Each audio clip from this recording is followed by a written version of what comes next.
kon macha allah yéen a ngi ko déggandoo ci wàllum tontu bi léegi nag ñu ngi fas yéene laaj benn laaj ci wàllum tariqa bi mooy tariqa Cheikhana Ahmed Tidiane ñu gis ni nag taalibe cheikh yu bëri dañuy yore ko di wird na ñu xam ni wird bi laazim la wasifa la wala xadaratu juma léegi nag imaginel bu fekkee ne dañoo nekk dafa nekk di wird laazim ba heure julli farata jot lu mel ni tisbaar takkusaan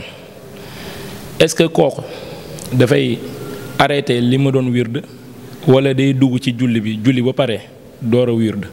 jërëjëf Abdou Latif laaj boobu nga laaj ci tariqa bi am na solo am nga tariqa Cheikhuna Tidiane tariqa la boo xam ne dafa dañ ko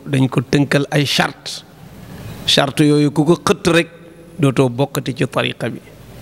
te dafa bokk ca charte ya fonk julli juróom te di ko def ca waxtu wa ak ca mbooloo ma charte la ci tariqa bi kon aji wirde bu wirde ba julli jot day téye fi mu yam dem julli ji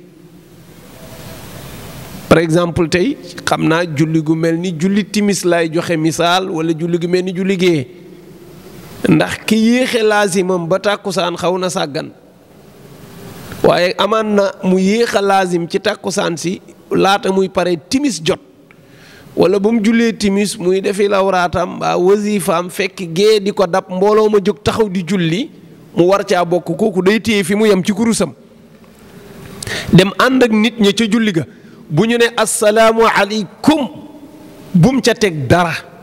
bu mu def baaqiyaatu saalihaat moom daal imaam nee na assalaamu aleykum moom it mu ne assalaamu aleykum rekk na yeggale laazimam ca saasa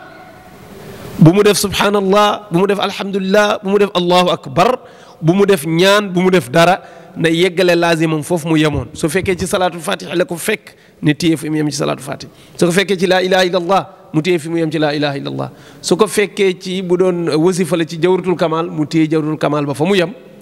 bu ñu sëlmalee rekk mu continuer te du yàq dara ci wirdi wi te du ca jàng dara noonu lay continuer wirdi wi mu dem insha allahu taala